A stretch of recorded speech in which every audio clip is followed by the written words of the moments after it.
My name is Marianne Sherlock. I am a consultant with Core Tactics. We are a consulting firm out of Albany, out of New York, yep. So this is a directed plan of correction in service. So what happens is that you had a situation, an incident here in the facility, and you received a citation, and I'm gonna say you, collectively, and the Department of Health mandates that because of the scope and the severity of the incident that occurred, you had to have someone like me come in and do the, write the plan of correction and do the education. So some of you I may have met in the past, because I've been here and had to do other, in-services like this. This happens to be elopement and immediate jeopardy, okay? So it's elopement. Does everybody know what elopement means? Elopement means that a resident of your facility left your facility without your knowledge. So as a facility, we are required to know the general whereabouts of our residents at all times. Now, can residents leave your facility? Mm-hmm. But you have to know where they are and where they're going. For residents who are independent and can be community mobility folks, there needs to be a care plan in place, and we have to determine whether or not that resident has capacity to make appropriate decisions, and that has to be all care plan and with instructions. But we still have to know that the resident left the building, all right? Elopement means, again, the resident left the building, and we didn't know. All right. Oh, that's me, what did I do? Okay. I know that oftentimes you hear, oh my God, the state is here, right? You've heard that before. Well, what you're seeing here is some funky little numbers and what have you, and that is actually the Code of Federal Regulation, and it's because we are regulated by the federal government. I know they say the state, but it's actually the federal government, all right? And the federal government has a book about that thick. It's about 876 pages of regulations on how we're to care for residents. This funky little number tells you where that regulation is. So under accidents, this number here, the facility, i.e. all of you all, have to ensure that the resident environment remains as free of accident hazards as is possible, and each resident receives adequate supervision and assistive devices to prevent accidents. Now you might say to me, accident? What are you talking about, Marianne? He eloped. You said you used that elope word. He walked out. Same thing.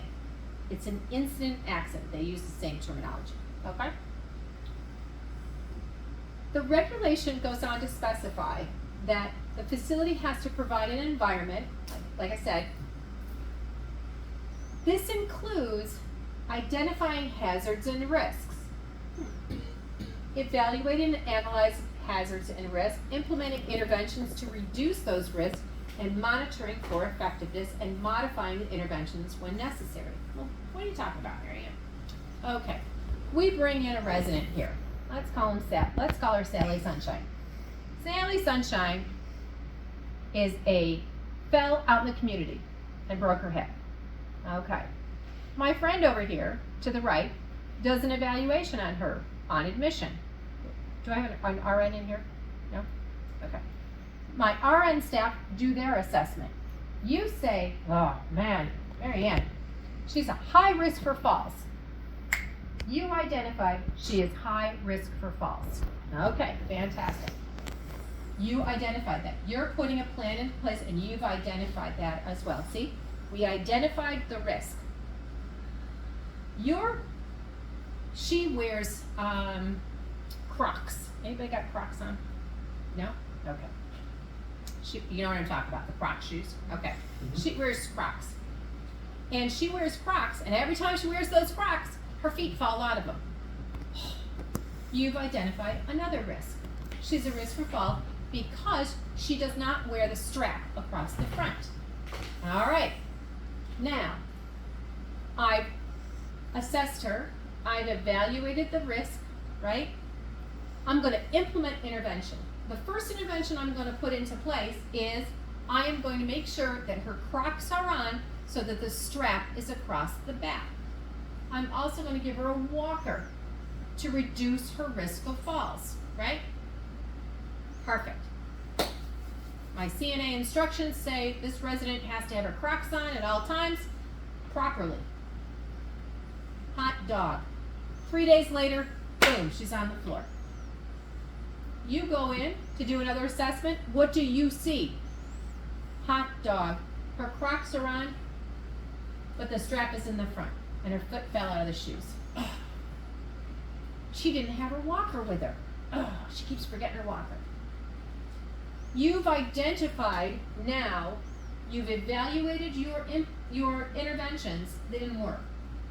You're going to now you're going to modify those interventions. Now I'm going to get her sneakers with Velcro. Okay? Now I'm going to put a big sign on her walker that says, Sally, this is your walker. Walk with your walker all the time. You then monitored again for the effectiveness of your interventions. Does that make sense? This is what we have to do in order to prevent an accident and a fall. That's the regulation. And we have to do this for anything. Everything. Diabetic management. Choking. Falls. And elopement. What happens when an accident or incident occurs? We have to decide as a team, because if we don't, the Department of Health will for us, was it avoidable or unavoidable? Because I apologize. Avoidable or unavoidable? An unavoidable accident, because stuff happens, right? Things happen. They happen every day. It just does, all right? This means that an unavoidable accident happened even though we did everything that we to prevent it from happening. For example, that lady who fell. You told the staff to put the Crocs on the right way. CNA says, she can flip those Crocs around just like that. All right, we're going to put shoes on. We're going to do this. You did all of that, yet she fell anyway. Okay? So you eliminated as many of the risks as possible. You put interventions in place in order to reduce those risks. Okay? It's when we don't do those things, that's when they determine that the accident or incident was avoidable. And that's where the citations and the deficiencies come in. Okay, so what happened? I believe it was June 18th. You had a resident climb out their window. He was found by staff. Oh my gosh, there he is, holy moly. They brought him back in. A few minutes later, he climbed out the same window. This time we didn't find him. The authorities found him late that afternoon. That's pretty darn scary, isn't it? When you really think about it. So, the $1 million question was, when the Department of Health came in, they said, was it avoidable or unavoidable? And what they found, it was avoidable, and we're going to go over why it was avoidable. And they cited us as immediate jeopardy.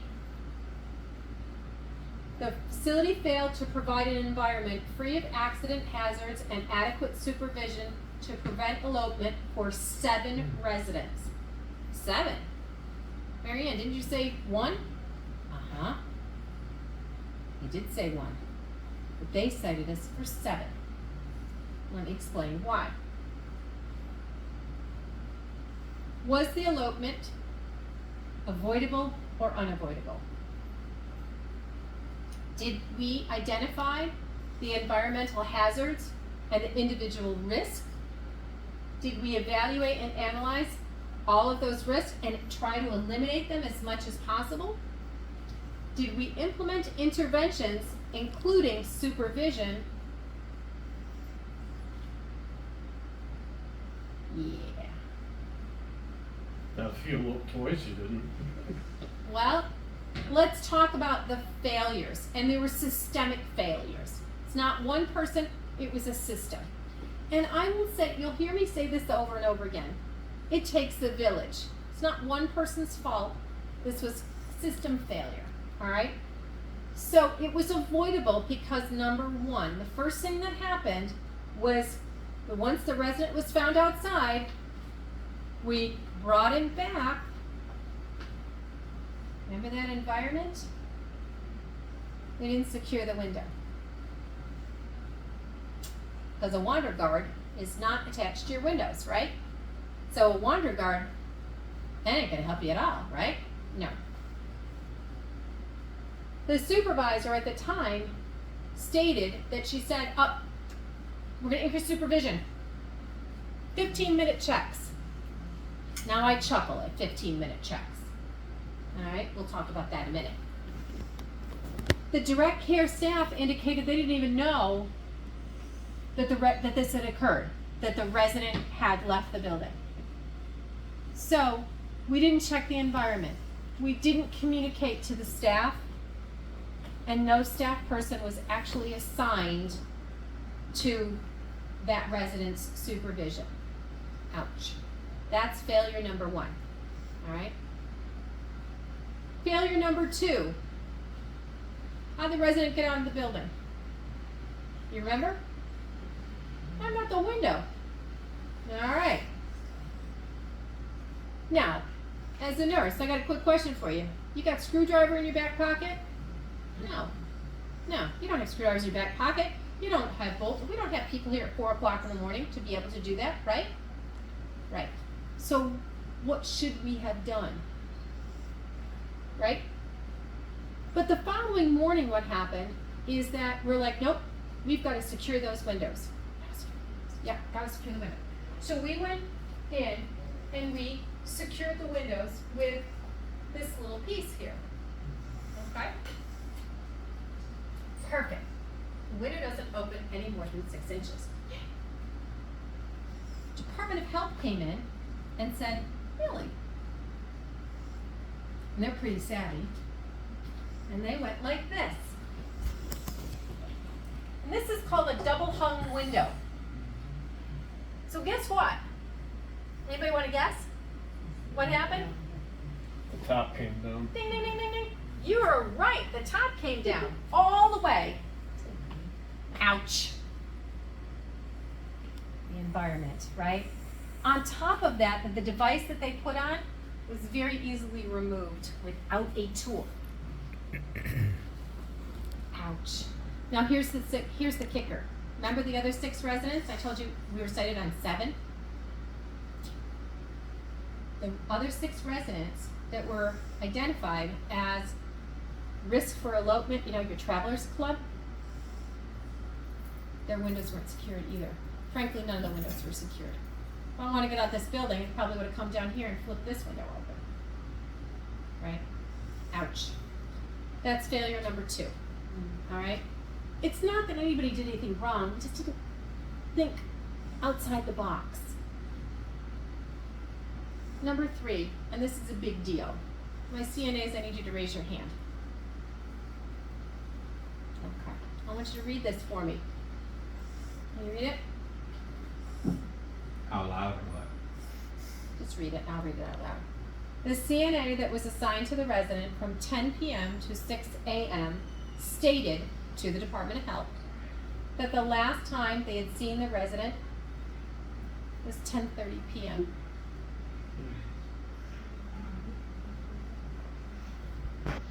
Ouch. As a CNA, you have an obligation. And your obligation is to know the general whereabouts of your residents at all times.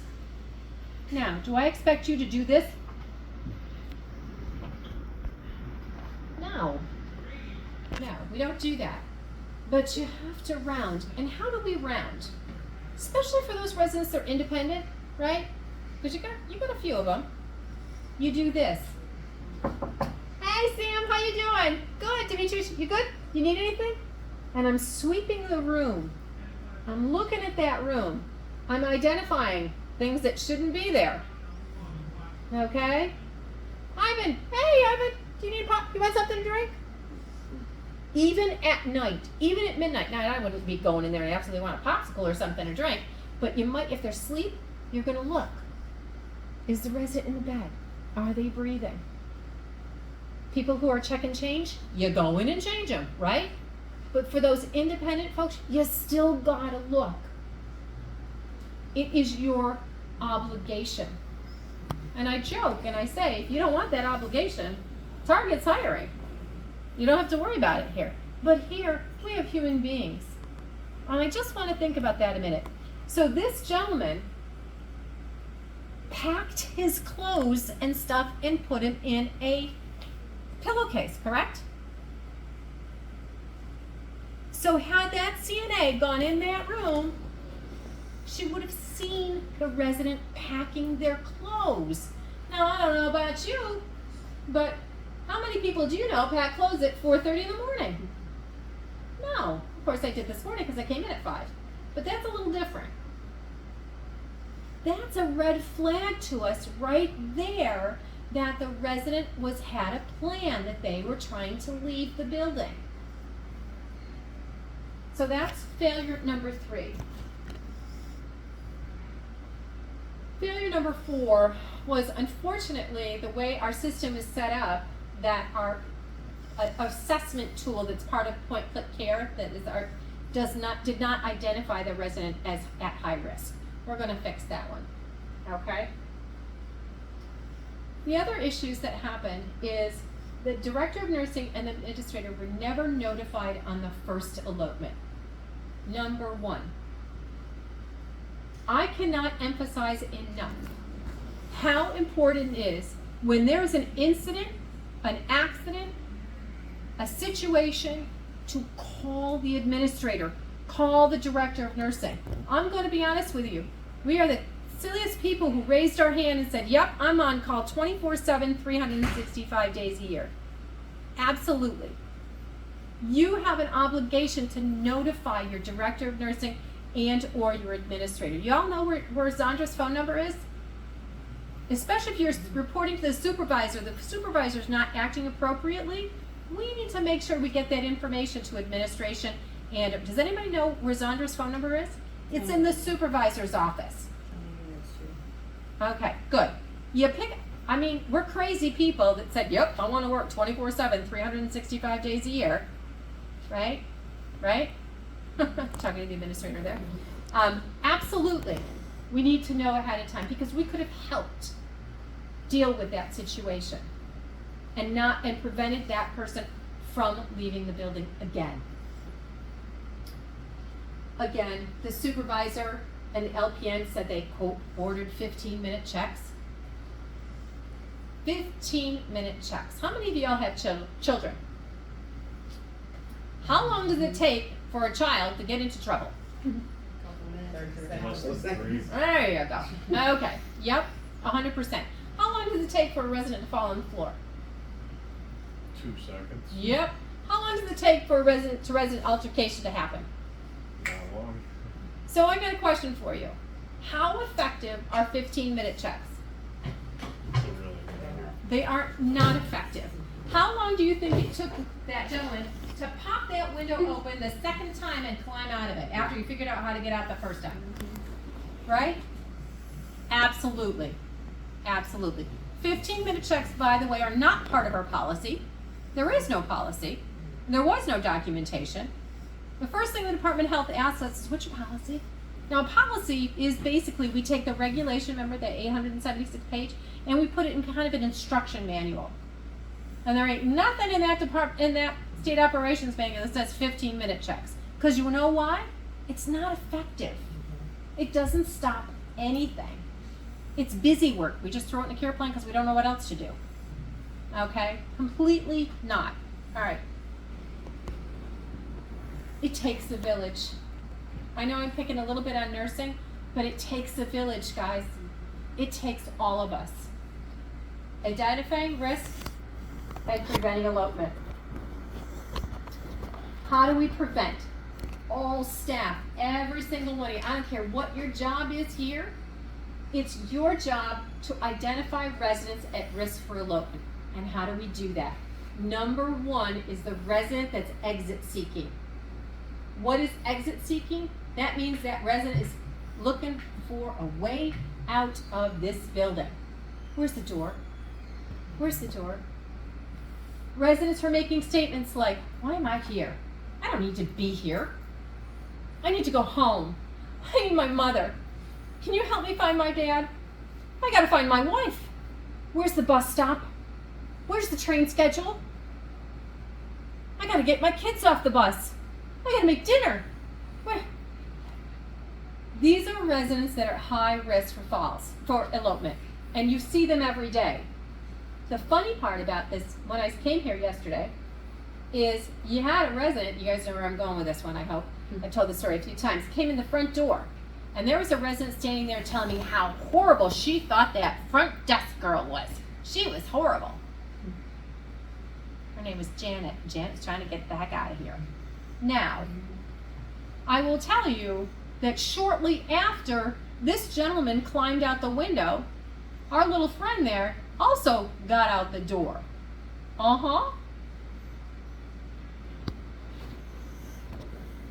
We'll talk a little bit about that and how we could have prevented that one as well. So residents that assert their independence, somebody who says to you, I don't want you in here, get out of my room. I can do it myself. Okay. What's your role? All right. You need anything? I was just coming in to check you out. You want some water? Popsicle, something here? Pop-Tart, something? You still need your eyes on them. These are residents that are high risk for skedaddling out of here, trying to figure out a way out of here. Packing their belongings. You go in a resident's room and you go, dude, going somewhere? Yep, going home. The first thing you need to do is go to this guy in therapy and say, is he being discharged? Or your nurse manager, because maybe they are going home. But if somebody says, nope, they're not going anywhere, you need to report that to the nurse manager. You know, Sam's got all of his stuff packed. That's a red flag to us that he's trying to get the heck out of here. All right?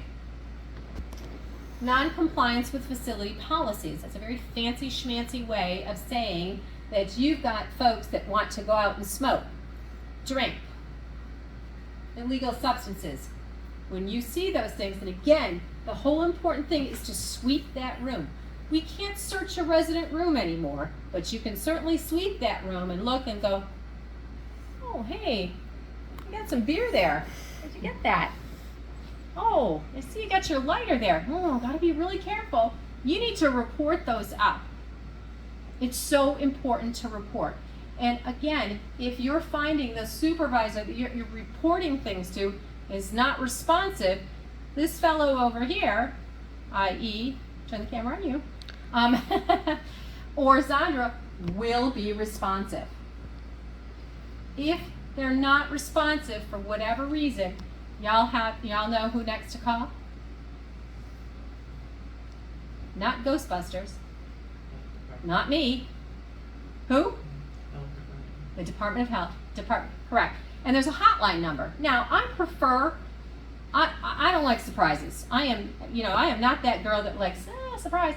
I do not like that. I prefer to know, and I know my administrator and my director of nursing would like to know first. But if you have a concern and you can't reach them, I guarantee you call that 1-800 number, they're going to respond. Okay? Once again, it takes a village. If you see something, you need to say something. Residents that are trying to exit the doors. So important to look at that and listen. When they're starting to rattle those doors, when they go off, the doors are all alarmed. You know the doors are not locked from the inside. You guys know that? And we cannot lock them from the inside. Did you know that? Why can I not lock the doors from the inside? Anybody want to guess? Fire, correct. Do fires happen in nursing homes? Yes, they do. Yep, raise your hand if you've been involved in one. Yep, thank you. Wasn't that fun? Not. That's why you cannot lock the doors. However, having said that, they are equipped with something that we call the delayed egress. You push on it for a couple of seconds, then the door will release. It's a law, you have to do that. When they release, what happens? We should be hearing, it should be like the banshee going off. You should be able, that alarm should be able to wake the dead, right? And if you hear that alarm go off, we need to hot foot down. Oh, hot dog, there goes Janet again, there goes Anna again, there goes, because you never know how far they're going to get. If a resident got out this door right here, do you know what's on the other side of this door? Anybody know? Stairs. Cement stairs. Guess where she would have landed? She probably would have fallen and broken something. That's a huge deal. Prevention. Again, it takes a village. If you're seeing that the alarms are not going off, each keypad, if you look at the keypad out there, should be red. When I hit the keypad, it turns green and I disarm the door. If that keypad, and you're standing over here, is green, that's Houston, we have a problem. You need to report that immediately. Doors and handles that are loose. Doors that are left or propped open. Oh my heavens. Never, ever, ever prop a door open. Ever. Doors are for fire as well. They protect us from fire.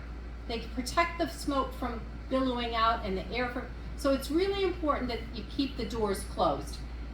Alarms aren't working. If you find an alarm is not working, holy moly, let's get somebody. Windows that are broken or loose or open wider than 4 to 6 inches. Why should we be worried about 4 to 6 inches? Because guess what? I can get my fanny through that. Well, maybe not today, but there was a time I could. You got some teeny tiny little ladies and some skinny guys that can get out those windows. So if you're finding the windows are opening farther than that, you gotta report that. Any broken equipment, rusted out equipment, please, please, please report it. If you're saying, I have been reporting that and no one's responding, go to the administrator or the director of nursing. And again, if you have to, go higher.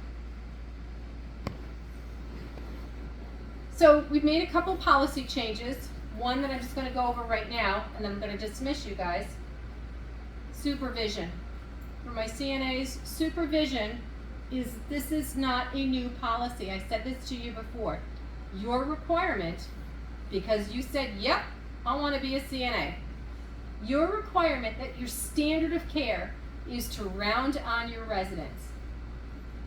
Constantly. We shouldn't be sitting here on our phone playing whatever. Candy Crush, Tetris, I don't know, whatever it is. You need to be up and making sure.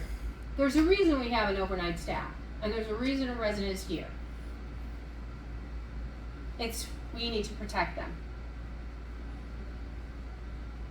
Supervisor. Any supervisors here? No? Okay. I'm going to have you pause that for a second. Keep on it. Okay. So just to review supervisor and unit manager responsibilities. If somebody reports information to you, you need to act on it. You need to take it seriously. Even if you've heard it a dozen times, you need to take it seriously. Repeat the assessment. Institute supervision. Once again, 15-minute checks, 1-hour checks, not effective. Your goal is always, no matter what the incident is to reduce the resident risk for the incident, accident, elopement recurrence. So, if a resident is at risk for resident-to-resident altercation, for falls, for elopements, and you're not sure what to do, err on the side of caution and a one-to-one supervision. Now you might say to me, I don't have enough staff. We have additional staff in the building. Contact the administrator, contact the director of nursing. They will help you find additional staff to be able to do that one-to-one. Inspect the environment. Make sure you check the wander guards. Make sure you check the doors, windows, top and bottom of the windows. Update the care plan and the CNA instruction whenever you put a different intervention in place and make sure the intervention makes sense. Contact recreation. Recreation should be able to help us with diversional types of activities. Our incident accident policy has not changed. It is not new. You have an obligation to report incidents and accidents immediately upon the discovery to the administrator or the director of nursing.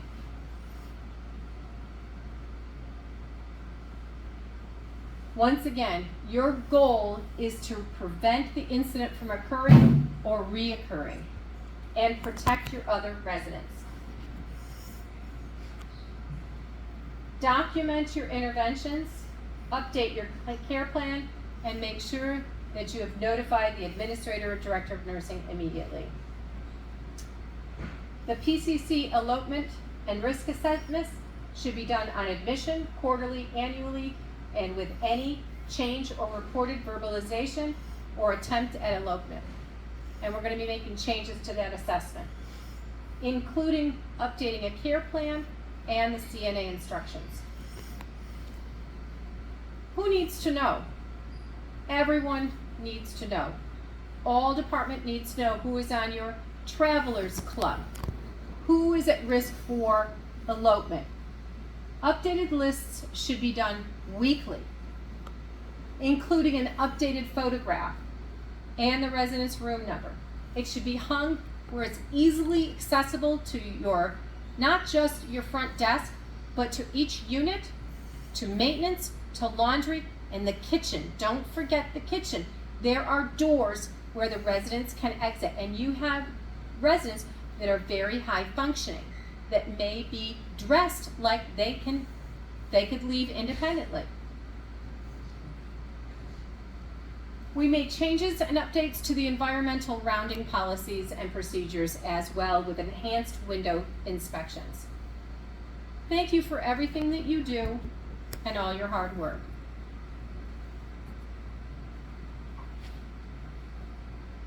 All right.